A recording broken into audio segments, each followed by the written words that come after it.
Turkey's president says he's, quote, running out of patience with Iraq over Kurdish fighters based near its northern border. Abdullah Gül says he's determined to take what he calls the necessary steps to deal with their threat. Now, it comes as a top-level Iraqi delegation prepares to meet Turkish officials in Ankara later on Thursday.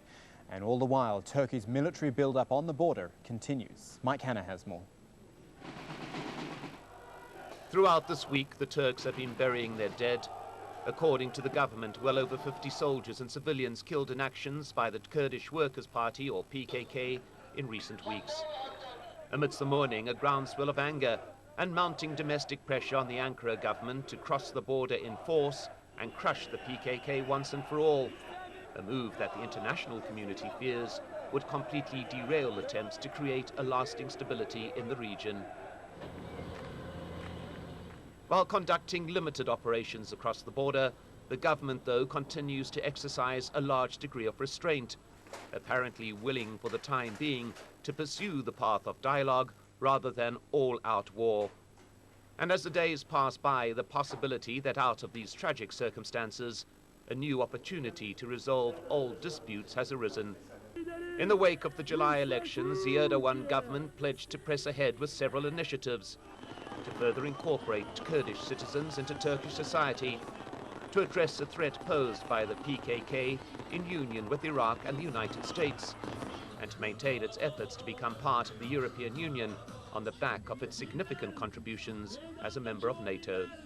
We agreed that within 48 hours of the shocking PKK cross-border action, the Turkish foreign minister was in Baghdad, receiving public backing from the Iraqi government and new pledges to assist where it could in resolving the PKK issue. The Prime Minister was in London, hearing his British counterpart condemning what was called the terrorist violence of the PKK and receiving renewed assurances that Turkey would have full UK backing in its efforts to become part of the European Union. The first point that I would make is in an unprecedented move, the US Secretary of State calls on US lawmakers not to pass a bill declaring Ottoman responsibility for an Armenian genocide a century ago, a bill regarded in Ankara as deeply anti-Turkish. And the Turkish Defense Minister has a friendly chat with the US Defense Secretary at a NATO conference in the Netherlands and garners the backing of all the other NATO allies. Turkish troops continue massing on the northern Iraq border, but in refraining from a large-scale military operation, Turkey is making unexpected strategic gains. Never before has the PKK been so publicly isolated, and never before has a Turkish government had such vocal international and regional support. Indications are that the policy of restraint will remain in place.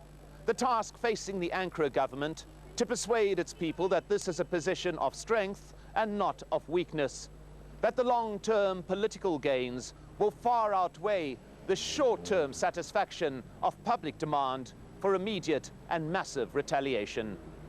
Mike Hanna, Al-Jazeera, Ankara. Now, most polls leading up to Argentina's presidential elections on Sunday are